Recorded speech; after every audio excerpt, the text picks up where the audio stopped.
Welcome back to Not Another Mummy podcast with me, Alison Perry. Sleep. It is that thing that can make you or break you when you first become a parent. Before you even have a child, in fact, you're told to get sleep while you can. And then in those first few weeks and months, it can feel like such an uphill battle, can't it? To get enough sleep and work around the times that your baby sleeps, or, as often the case, doesn't sleep. My guests today are experts in all of this, Eve Squires and Gem Fryer. They're sisters, and together they run Calm and Bright Sleep Support, which is a lifeline for so many parents facing sleep challenges with their children.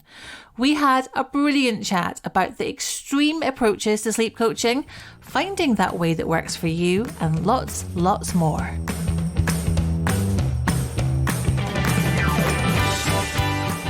Ladies, welcome to the podcast. It is so great to have you here today. We're recording this just after the Easter weekend, aren't we? And I don't know about you two, but my whole household is on a bit of a come down from a sugar-filled frenzy of a weekend. How about you guys? Yeah, we're post-COVID and post-house move. I thought it would be a good idea to move house with COVID, and my poor sister was up helping. So yeah, we're it's all been a bit higgledy-piggledy here, but as ever, we just on we go. And winging it as ever. Aren't we all just winging it a little bit? Yeah, absolutely. Oh, I'll tell you what, moving house post-COVID does not sound like fun, Eve.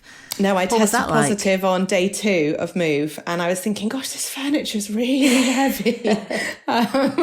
and feeling a little bit snappy and a bit worn out. But I thought, well, it's just a move. But no, it wasn't. It was the lovely vid. But we're all good. I can't complain. We've got it all at the same time. So there's positives always, aren't there? I love the affectionate terms that we have for COVID. Like it was the vids, and I've heard people saying like, the Rona, and it's like, and obviously it's not belittling how serious this is for a lot of people and has been for a lot of people, but I think that we almost like look for like little ways to, I guess, use humour to cope with situations, don't we? Definitely. Absolutely. It's such a lovely, it's such a lovely tool, isn't it, when things are tricky? For us, certainly, we try to laugh through a lot of things, otherwise we'd cry.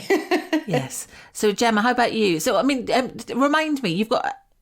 So your sisters, for anyone who doesn't know, and have you got 8 kids between you? We have. So yes. I have 4. My youngest is 8 months. My eldest is 11, and Eve has 4 too. I mean, seriously, it's a lot of children. That's a lot of kids.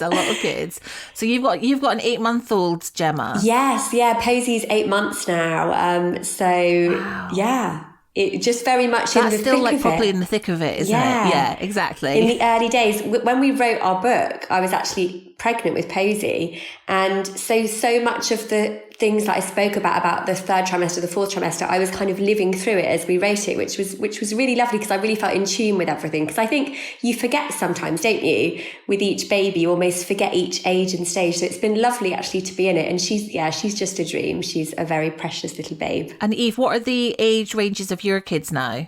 So Ted is my youngest. He's 7 in 2 days.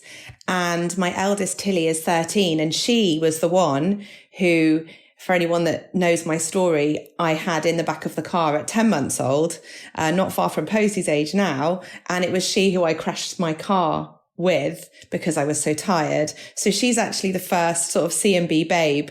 And since the day that I did the sleep teaching with her that I kind of made up because I didn't like the horrible, harsh ones, she's probably had less than 10 broken nights sleep in her life. So she's a really great poster kid for it. So tell us a bit more about that then. So you were a sort of newish mum, had, at your wit's end in terms of like sleep, broken night sleep, and you were driving along with your 9-month-old in 10-month-old baby, and I was feeding her every sort of 2 hours night and day because I'd believed at the time that you just did everything on demand, which I still believe.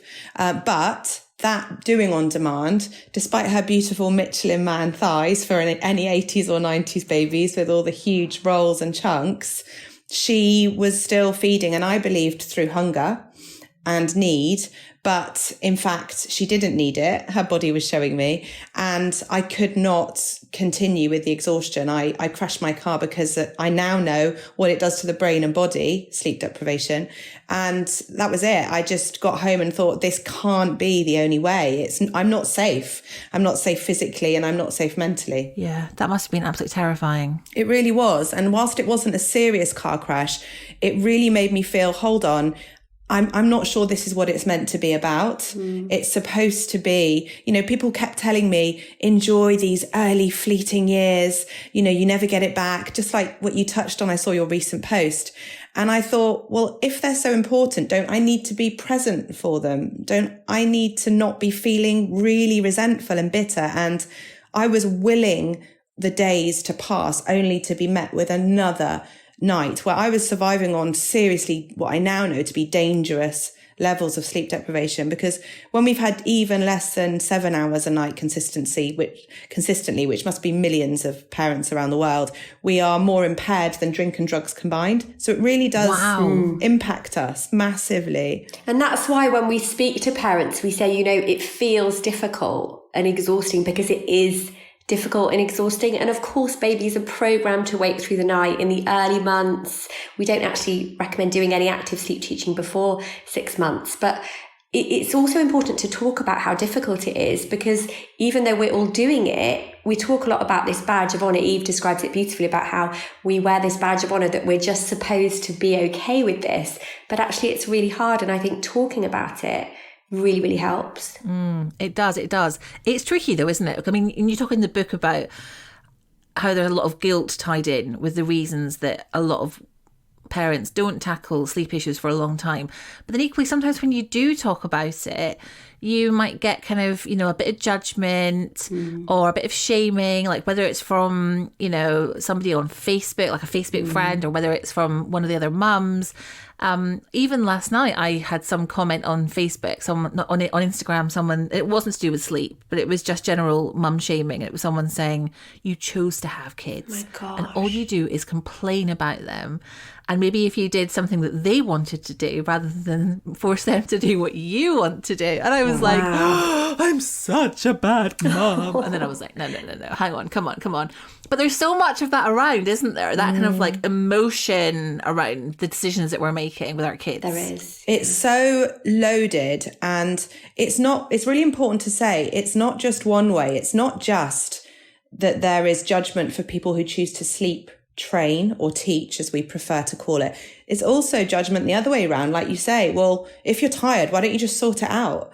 So the judgment and the guilt tripping goes both ways. And we do this thing called cognitive dissonance, where whatever view we have, we really have to believe that it's right. So if we breastfeed, we have to believe that's the best option. If we sleep train, we must believe that that's right. So we have to often have to put down the other group or the other view, because it makes us feel better and more at peace with what we've chosen. Is that similar to, I've heard people talking about confirmation bias. Is that similar, where you almost look for Proof views and that back evidence, up yes. what you think? It's really similar, definitely in the same family. And we do it to feel better. But ultimately, if we could all just accept that there is no one right way to do it, and that we are not in the shoes of that parent who's made that decision. And if we could just respect that only we can make the decisions for our family about how we do sleep and parenting in general, I believe that we could have so much power in how we could support each other. That's so true. And, sleep is one of those things that, like you've said, it can really kind of make you or break you. And it's so divisive, and everyone has a different opinion, and there isn't one way of doing it. There isn't like a, one size fits all. Now, even before you have a baby, like I'm sure, Gemma, you must have been thinking about this when you were pregnant quite recently, with your youngest. People say things like, get sleep now while you can, or then when you have the baby, it's like sleep. When the baby sleeps, like there are just so many opinions about sleep. Much. And it's lots of it is well-meaning advice, you know, from your mother-in-law, from your best friend, from people that just want to tell you about their story. I mean, it's like those horror birth stories, isn't it? Like you don't want to hear that when you're about to enter into your journey, which whilst it might be similar to someone else's, it is entirely your own. And you're totally right. I said there's so much conflicting information, and also preconceived ideas, things that, you know, you have your ideas about how you want to do sleep feeding, and the reality is often somewhat different. And I think that can be really difficult for parents to navigate through, taking a different path when parenthood is all about riding those choppy waters, isn't it? And things being calm and then being difficult, and that whole journey through it. Yeah. And it can be really hard. Like you've said, it can be really hard when you're so tired to actually almost like see the wood for the trees. Like you can't make sense of things. You can't decide what is a sensible way to, you know, you read so many, you might have, you know, be reading Mumsnet threads and, you know, looking at Instagram and reading different books, and it's just overwhelming. Yeah. And the comparison thing of what your friend is doing, and you know, we all get caught up in that comparison thing, especially when things are splashed across, you know, social media. So yeah, it's so important that you can tune into what feels right for you and try and drown out any other noise, because your journey is your own journey. And I've learned so much in parenting my babies in, you know, very different ways actually. The way I parent Posey is completely different to how I parented my eldest son. So we're just forever learning, but there's so much judgment and so much conflicting information. It can be hard to actually know what you want to do and to decide when, especially when you're exhausted, you know? Yeah. There's just so much noise, like filtering that noise. Now, Eve, you said that you, after you had that car accident and you were like, right, something's got to change here, that you basically kind of created your own kind of sleep teaching, you know, formula, I guess, or like regime, whatever you want to call it. Yeah. I guess the way that I sort of view things is that I feel like there are kind of two different approaches, like quite sort of polar opposites. You've got the kind of hardcore sleep training approach, which I think I kind of tried a version of with my eldest, which was very much like put the child in the bed, don't make eye contact, you know, back off, let them cry for like, I don't know, 45 seconds, go in, settle them, leave, double the amount of time that you're leaving them for. And it was so kind of like regimented and like, okay, need to do this. And it just felt awful and it felt terrible. But I was like, no, we need to do this. And then at the other end of the scale, there's the advice where it's like, just bring your baby or your child into bed with you. And neither of these approaches make sense to me as a mum or work for me. And it can be really hard to kind of think, well, is there an in-between? Like, what's the right thing to do? Yes. So as a mum with a 10-month-old, and you were like, something's got to change, how did you even begin to create something of your own?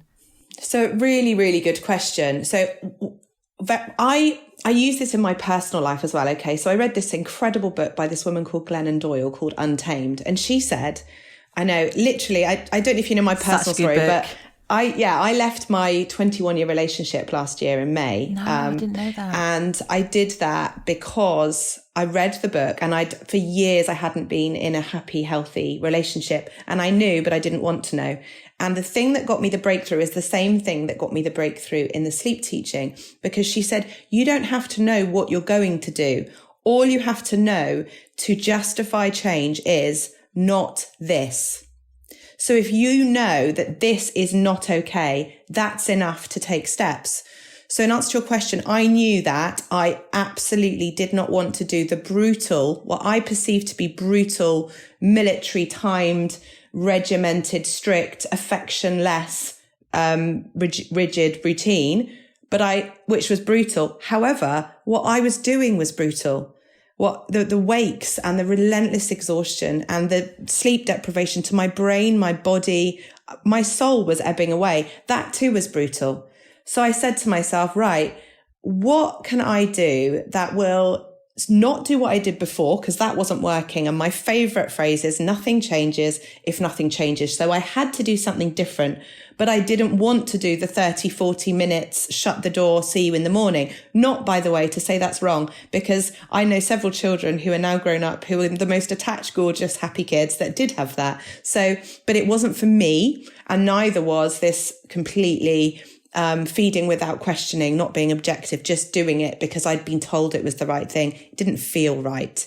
So I came up with something that I perceived to be highly responsive, but saying through my actions, I love you and I will always come back and you will never have to figure this out on your own. But I believe in you enough to give you the tools to do this for yourself. Because ultimately, from the second that we cut that umbilical cord, our job, I believe, is to make them so secure and confident that they can one day drive off down that road in their first car or whatever to uni and look back and feel that they have the tools to navigate this world. That's our job. We're actually enabling separation gracefully and peacefully and dignified, throughout. So that's the answer, is a middle ground for me. And it's not for everybody, but for me and it seems for lots of other people, it feels good and feels right. So what does that look like in terms of, the actual practical side of things? So it would be that instead of just doing these timed things where, it's 5 minutes, I must go in, we have a level of crying that helps us to tune into what they're actually doing. So for example, let's say that you decided, and the timings don't really matter, Alison, that's the news flash. If you decided 5 minutes was your time, but when you got to 5 minutes, they weren't actually that upset and they were kind of having a grumble or figuring it out or, taking a breather, we would then ask you to hold back and hold off and let them see what they're doing. But we also give parents the tools that when they are really upset, regardless of the time, to go in and offer reassurance and to do that however it looks and feels for you. But it's ultimately the biggest thing is not doing what has become the crux. So there's nothing wrong with feeding to sleep, but if your 10-month-old baby needs, in inverted commas, to be fed back to sleep even more frequently than they did when they were a newborn, and they've got these lovely chubby thighs and they're eating really well, it gives you the confidence to not do that, but to offer comfort in other ways, which is up to you how. Right.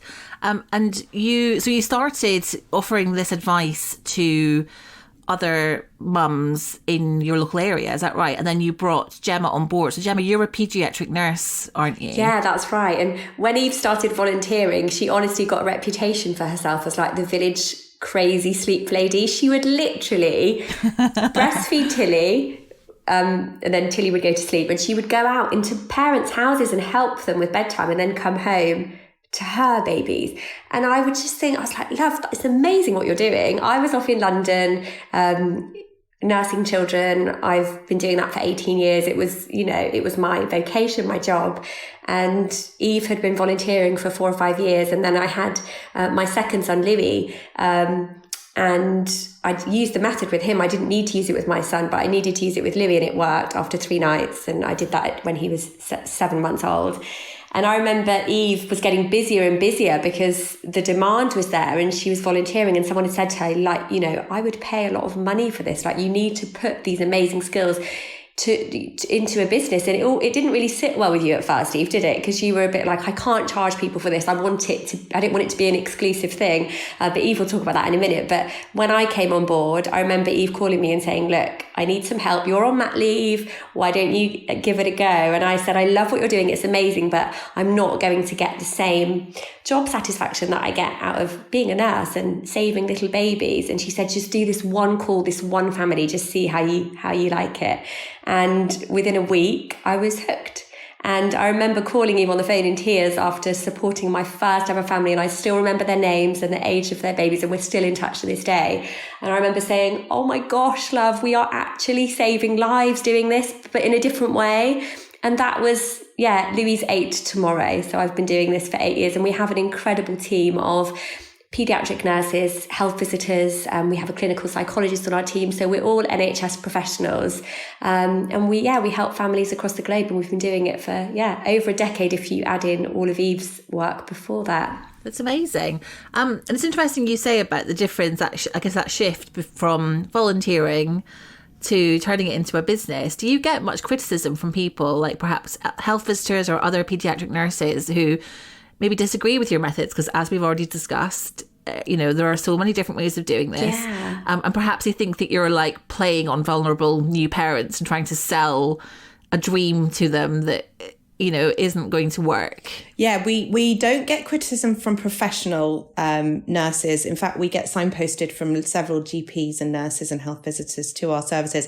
But there absolutely is criticism and cynicism and very charged emotional criticism of people going, how can this be true? And yeah, we've had, because we have trolls now that we're a slightly bigger account. So we'll have people saying that, yeah, you're preying on vulnerable parents. And we're thinking, okay, well, vulnerable parents come to us and get a lot of free support and a lot of help. And we just let our reviews speak for ourselves. There's like 97% excellent on Trustpilot, people saying these people have changed our lives. They've given us hours of free time and support. So there will always be people that will be against it. But what we find is usually, in fact, I'd go as far as to say always, what's behind really fierce, aggressive criticism is exhaustion and is deep fear that they really desperately want in on that sleep. But because of what they've heard, and there is a lot, Alison, there's a lot of misinformation out there, dangerous propaganda against sleep teaching, which we cover in the book.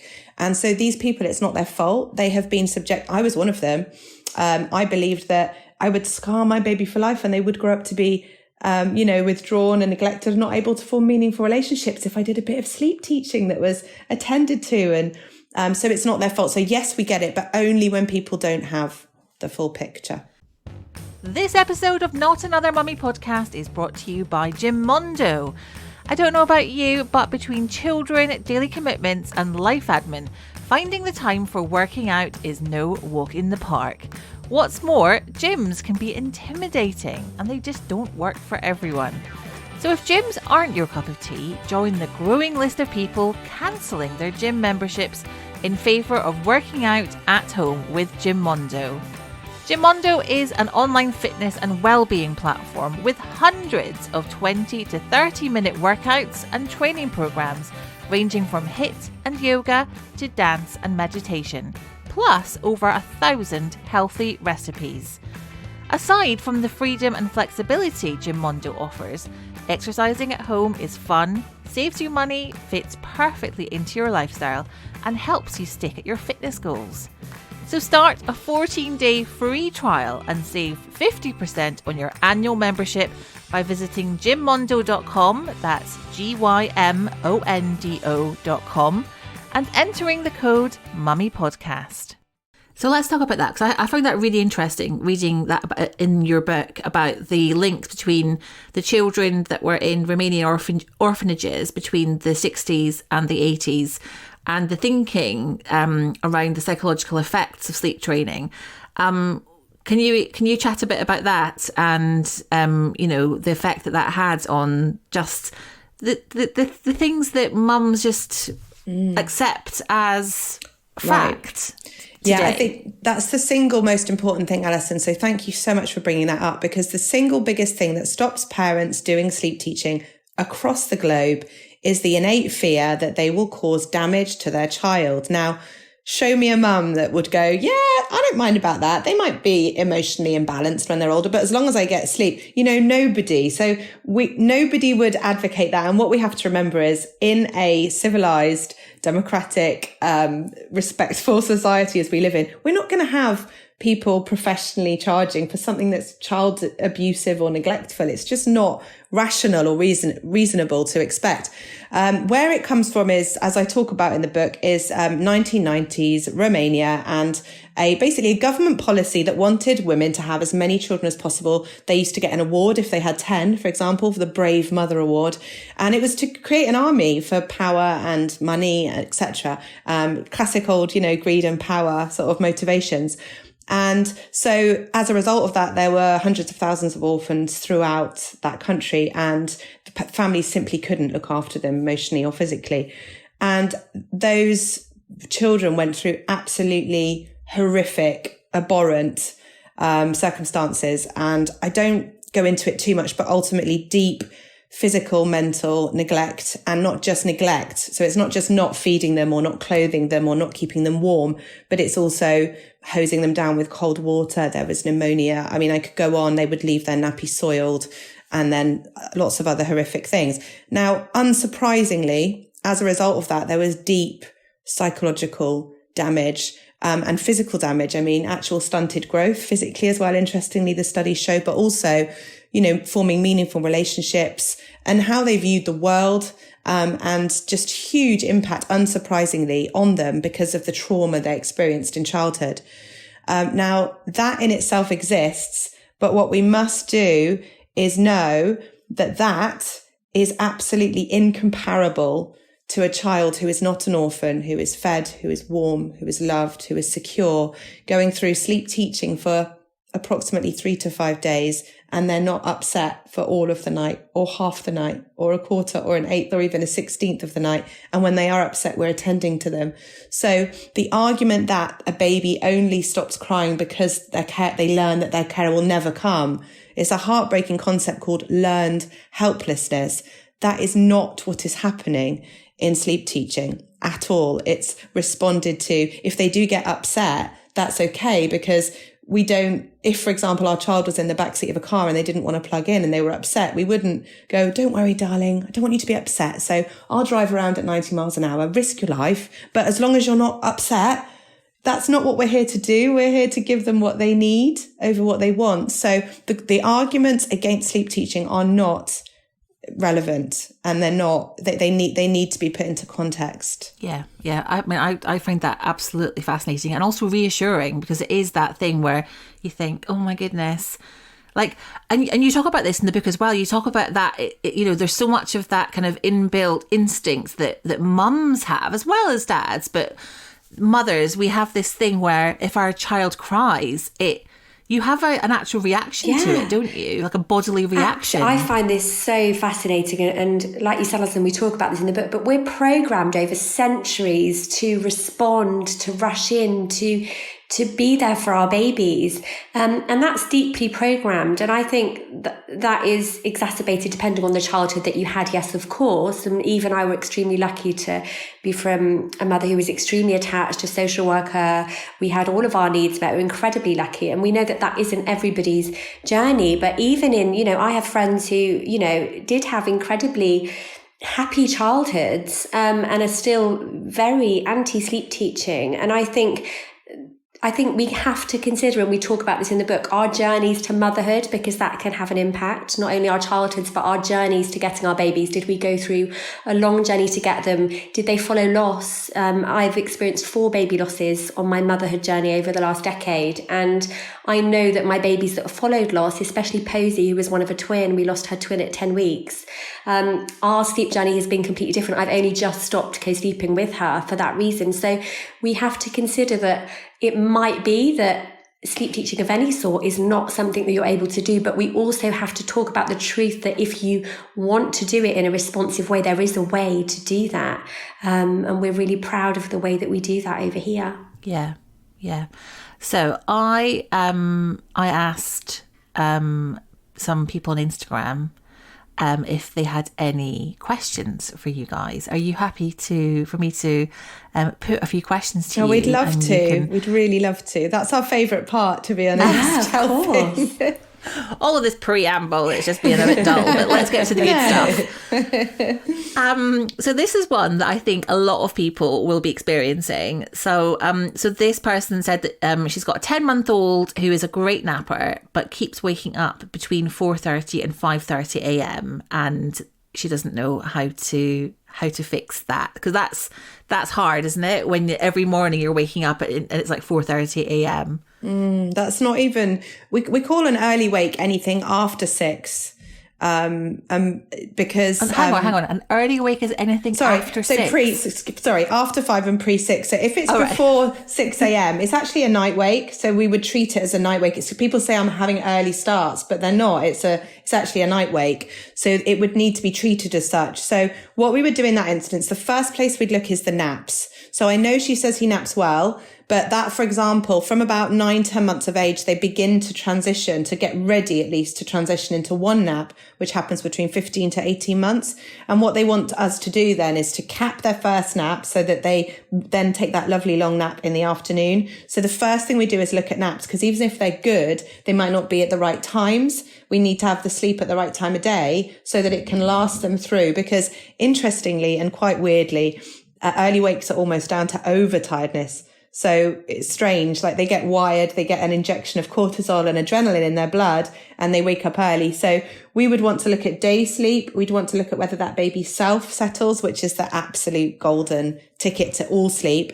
And then we'd want to give them some steps to how to deal with that. So it would be not coming downstairs, for example. It would be not giving them any kind of payoff, like a bottle or a cuddle, unless of course they need it and they've had a bad dream. But in normal situations, it wouldn't be rewarding them waking up. So yeah, that they can almost always be fixed, early wakes. It's not something that people have to struggle with. I wish I'd known that, 9 years ago when 5 a.m. was for years, it was that's just when we woke up.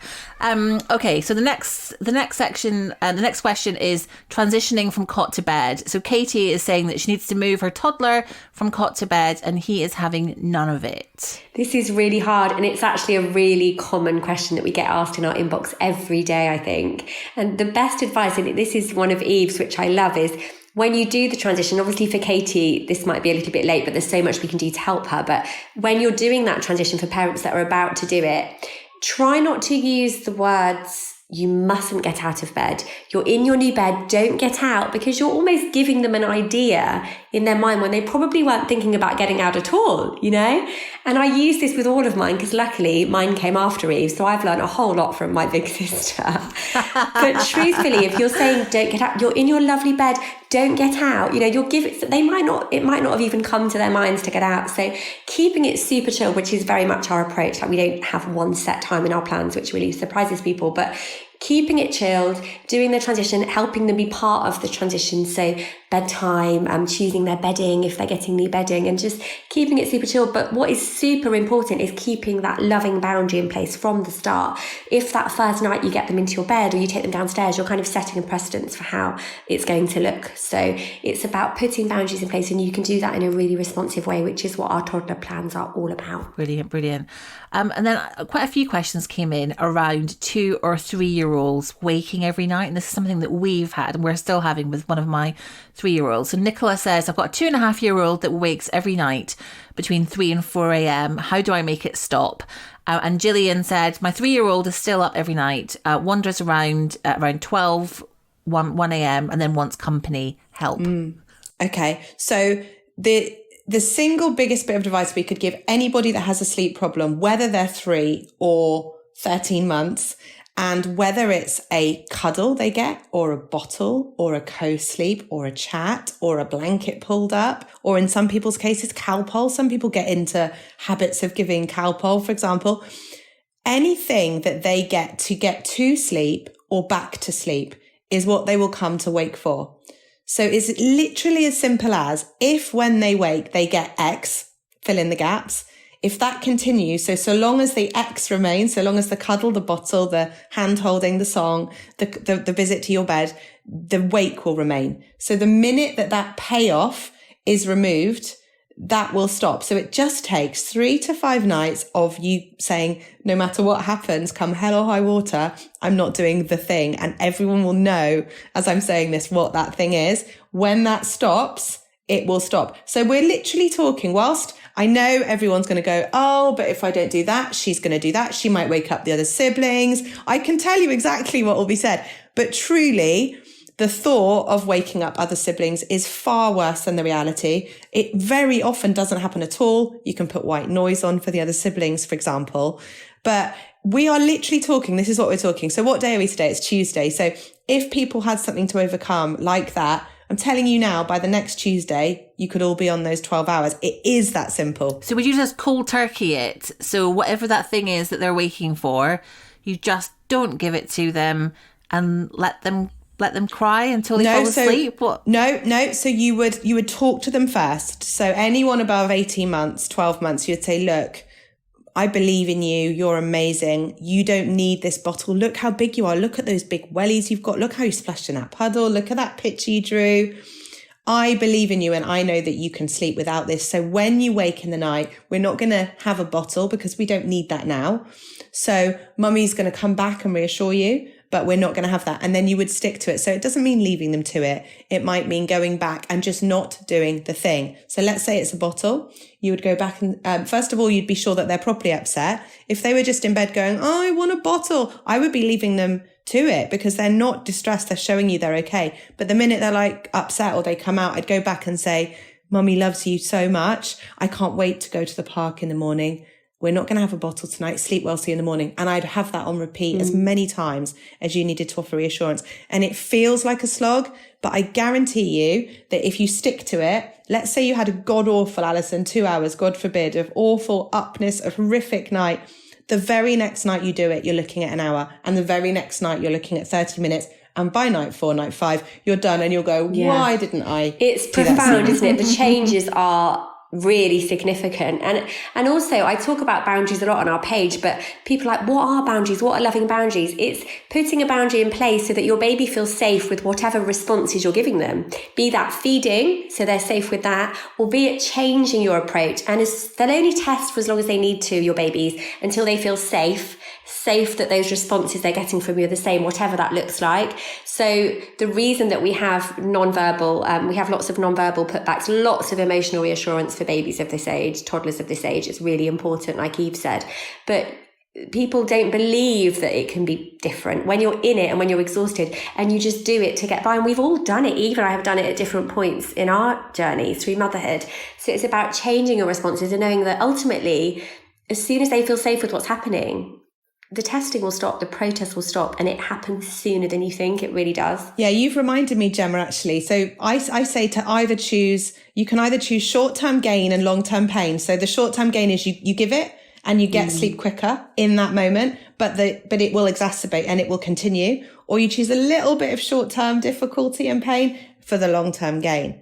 So that often helps people. That really rings true. A few months ago, we were in this situation with one of my twins where she would wake up every night and my husband and I would alternate who would go to her each night. And when it was my nights to deal with her and to help her, I would just scoop her up out of her cot or out of her bed and take her down to the sofa and just lie with her all night. And that's totally what you're saying. That's like short term. I was like, I need sleep. I'm going to do what it takes to get sleep. But it wasn't the best thing for her long term to be doing. And there's nothing wrong with that, Alison. So when we do the cut the corners and we do it not because we're lazy. We don't do it because we're trying to take the easy option. It's not easy to get up at 3 a.m. and go on the sofa. It's horrific. So let's not be hard on ourselves. We do it to survive. But if we could just go up and hover above the big picture and go, it's Tuesday. By next Tuesday, I can have this done. And we're doing this for our family. Then you find them, and I've got goosebumps now, and I always get goosebumps when, it's the pure truth. You find that energy. And, one of the arguments against it is, but I'm already knackered. How can I choose to be more knackered for a week? And I'm going, it's a week. And then you won't be knackered. You can do a week. You can do a week. Yeah. Yeah. And I love what you guys say about golden time with like toddlers and preschoolers, that giving them like 10, 20 minutes of one-on-one dedicated time every day can make a huge difference to their sleep patterns. It's so important because, our toddlers their worlds are opening up around them, especially after COVID. Some of these babies that have been born in lockdown, they're starting nursery settings or, their worlds are opening up. They're like little sponges. So it's so important to meet that emotional need. And it's not a case of you stop meeting needs when you sleep teach. Of course you don't. But by having that golden time and almost ticking that box, you know that you've given them that time without your phone, without any distractions. And that's super important. And with any separation anxiety, it's just about reconnecting. And initiating cuddles, initiating contact. And that's my top tip for any separation anxiety, and it will start to ease. Yeah. We had another question, which I think a lot of people will identify with, which is toddlers and preschools getting into parents' bed. So we had one question, which was, how can I get my 3-year-old twins out of my bed? Their cots are just ornamental now. And then Lynn said that her 5-year-old every night comes into her bed and she lets him stay because she's a full-time teacher. And I guess by that she means she has to get a good night's sleep. It's not an option for her. Should she be bringing him back to his own bed or just allowing him to sleep in her bed? So there's no shoulds. So if him getting into her bed means she gets sleep, he gets sleep, she's happy with it, he's happy with it, he's rested, his immunity's good, she feels like she's close to her partner if she has one, she feels like she's getting her work done, don't change it. My hunch would be he's probably not as rested as he could be. Maybe he is. So does it work for you? So there are no shoulds. So no, she shouldn't put him back in his bed. But if she wants to, and she believes that everyone will be happier, then yeah, she could. So there's no shoulds. That's really important. What if he's quite happy getting into her bed, but she's a bit like, oh, for whatever reason, she thinks actually I'd be a bit happier if you were back in your own bed. Is that a valid reason to make that change? 1,000,000,000%. We cannot look at this, the oxygen mask again. We must put our oxygen mask on the plane first before we attend to others. And I personally could not survive more than a week of broken sleep. And when we say broken sleep, by the way, if in those first 5 hours, this is really critical actually. So the first 5 hours of sleep are when we wash away our Alzheimer's proteins, our immunity builds, we do our emotional filing. So say someone was rude to us that day, we'll go, well, maybe they're having a bad time at home. So we basically make at peace with everything. And if in those first 5 hours that sleep is broken, even by 5 minutes, this is the point, even by 30 seconds, the point is we're pulled out of our sleep cycling. And that is really damaging. So I'm sure you can empathize, Alison, but if you're woken up in the first 3 to 5 hours, I don't know about you, but I'm literally like, I'm confused. I've got sleep and I'm in a fog and I feel sick. And then I can't get back to sleep either. So broken sleep, just him getting into her bed is enough to justify, yes, that it's not okay. And that those changes could be done. If she's a teacher, I'd recommend she picks a holiday to do it, by the way. Yeah. That's a good idea. That's a really good idea. And then preparing for school, Jo has said that her 4-year-old needs a nap most days, or he's a total shit. I love that, Jo. Love you, Jo. How can she prepare him for school in September, basically? So I always say to not worry about it until it happens. So this summer holidays, enjoy naps in the daytime, have a wonderful summer without worrying about it. Every single 4-year-old or most 4-year-olds start school and they adjust, and she can do early bedtimes whilst her son adjusts. And at weekends, he can take a nap. So it's all about being completely child-led, doing what works for you and not worrying too much, because often the thought of the doing is so much worse than the actually doing. So it will be fine and he will adjust, absolutely. Yeah, and if she turns up, they're all shattered, by the way, for the first year. They are. They're all shattered. If she turns up, I try to use food as a weapon. So I will turn up when they're in reception with good snacks, literally at school. So that you can't not take a snack when you're picking them up from reception. I know. You've got to have snacks. If I turn up with snacks, my kids just look at me like, what were you thinking? So yeah, turn up with snacks, and then that gives you an hour of wind, as it were. I would do a literally 4:30, 5 dinner. And then that'll give you the wind, and then you've got the bath and bed. If they're going to sleep at 6:30, it's fine. It's not too early when they're just adjusting, and you will get there truly. And some children, my Ted had a nap till he was 5 at weekends and stuff. They're all different. There's nothing wrong with it. It's not weak. Sleep is for the strong anyway. So superpower. Brilliant. Listen, Eve and Gemma, thank you so much for being wonderful guests today. It's been so wonderful. Your advice is like gold dust, and I'm really grateful that you've shared some of it with us today. Your book, Love to Sleep, is available to buy now. But where can we find you online? Because you do share a lot of nuggets of sleep joy, don't you, online? Yes, you can find us over at Calm and Bright Sleep Support on Instagram. We do lots of lives on there. We post lots of reels with free advice. We're also on Facebook. But come and say hello and tell us your story. We love to hear from people. We do much more listening than we do talking. So come and say hello and we would love to see if we can help you. And thanks so much for having us as well, Aslan. It's been great. It's been so good. Thank you so much, guys. Thank you so much. Bless you. You take care.